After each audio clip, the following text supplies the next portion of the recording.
Halo semuanya, ketemu kembali kita dalam belajar bahasa Yunani. Nah, saya ingin menjelaskan kenapa sih kita penting untuk belajar bahasa Yunani Koine, ya, atau bahasa yang digunakan teks Alkitab Perjanjian Baru kita. Nah, yang perlu kita ketahui bahwa bahasa Yunani Koine ini adalah bahasa yang digunakan oleh orang Yunani dan juga seluruh wilayah jajahan Yunani.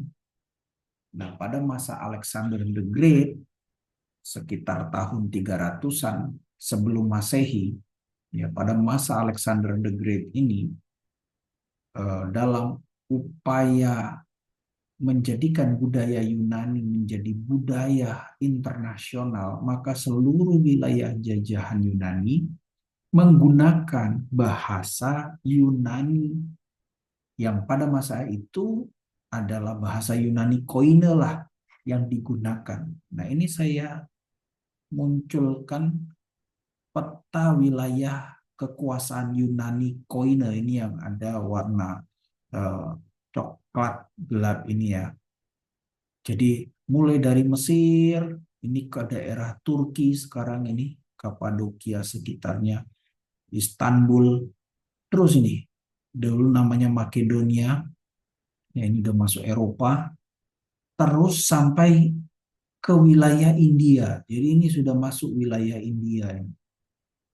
Sampai wilayah India, semuanya menggunakan bahasa Yunani Koine. Di mana Yerusalem? Di Yerusalem, ya, sekitar ini. Jadi semua wilayah ini pada masa itu menggunakan bahasa Yunani Koine. Dan ini menjadi baik karena Alkitab yang menggunakan bahasa Yunani Koine atau kitab teks perjanjian baru yang menggunakan teks Yunani Koine dapat dengan mudah bisa tersebar. Tapi yang penting bagi kita bahwa pada masa Yesus atau 300 tahun sebelum Yesus dan para murid hadir di Yerusalem, mereka atau Yerusalem sudah menggunakan bahasa Yunani Koine. Ini alasan pertama kenapa kita harus belajar Yunani Koine. Yang kedua, coba kita lihat. Ini saya coba buat pemetaan demikian ya. Jadi pada masa kelahiran dan pelayanan Yesus sekitar 0 sampai 33 Masehi ya. Kalau kita sepakati demikian, tahun 33 Masehi Tuhan Yesus disalibkan, maka masa itu Yerusalem sekitarnya itu menggunakan Yunani Koine. Jadi para murid yang kemudian melayani dan menulis kitab di tahun 40 Masehi sampai tahun 95 Masehi. Ya, tahun 40 itu kitab pertama adalah surat Yakobus dan tahun 95 Masehi yaitu surat kitab Wahyu ya yang ditulis oleh Yohanes. Maka masa ini adalah masa di mana eh, para rasul hidup menggunakan bahasa Yunani Koine. Bahkan 300 tahun sebelumnya pun mereka sudah hidup dengan menggunakan bahasa Yunani Koine. Sehingga tulisan-tulisan suci pada masa itu ditulis dalam bahasa Yunani Koine. Barulah tahun 382 Masehi, ya masa itu pemerintahan Roma yang sebelumnya menggunakan bahasa Yunani Koine, kemudian eh, menggunakan bahasa ibu dari negara Roma sendiri, yaitu bahasa Latin. Nah, kalau sebelumnya mereka menggunakan bahasa Yunani, sekarang mereka menggunakan bahasa Latin. Alkitab kemudian diterjemahkan tahun 382 Masehi ke dalam bahasa Latin yang kita kenal dengan Latin Vulgata. Inilah terjemahan pertama Alkitab bahasa Yunani Koine ke dalam bahasa lain. yaitu Latin. Baru tahun 1384 muncul terjemahan bahasa Inggris pertama, Wycliffe. Ya, ini diterjemahkan dari bahasa Latin. Lalu kemudian tahun 1525 ya, muncul terjemahan William Tyndale. Ini saya singkat WT. Ini juga terjemahan bahasa Inggris William Tyndale. Dan 1611 kita kenal ini terjemahan King James Version. Ya, ini adalah terjemahan bahasa Inggris pertama. Lalu banyak perdebatan karena macam-macam eh, eh, perbedaan terjemahan bahasa Inggris. Ada kemudian eh, keinginan untuk menerjemahkan Alkitab bahasa Inggris langsung dari bahasa Yunani Koine. Maka muncullah terjemahan tahun 1881 Revised Bible dan 20th Century New Testament 1904. Dua terjemahan Alkitab ini diyakini diterjemahkan dari bahasa Yunani Koine ke bahasa Inggris. Tidak seperti yang sebelumnya dari terjemahan bahasa Latin. Lalu kita sekarang langsung lompat ke bahasa Indonesia. Alkitab kita bahasa Indonesia tahun 1958 ini terjemahan lama ya.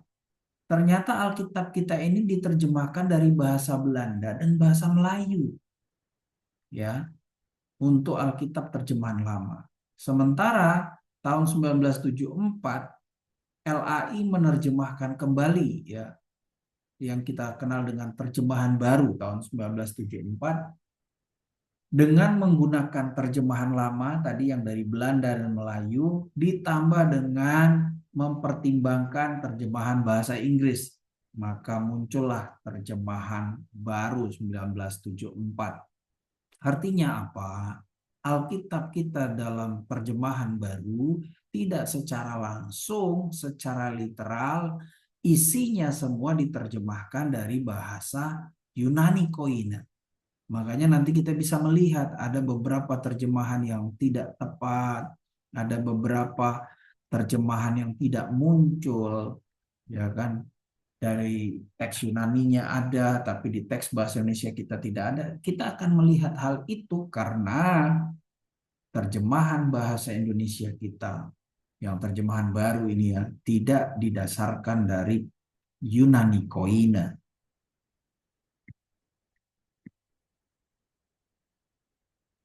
Contoh salah satu penerjemahan yang kurang lengkap ya. Roma 8 ayat 1 ini salah satunya.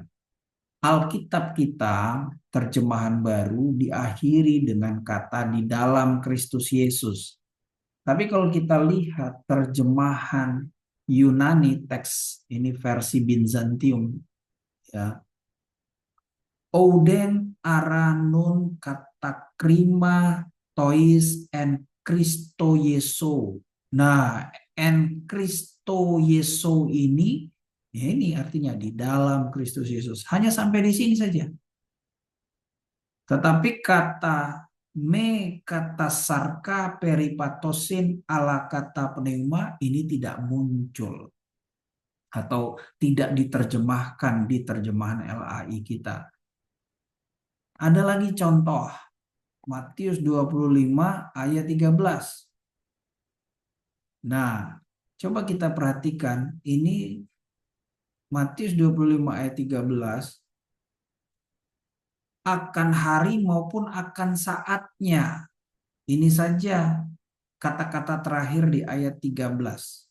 Tidak tahu akan hari maupun akan saatnya. Akan hari maupun akan saatnya itu ini.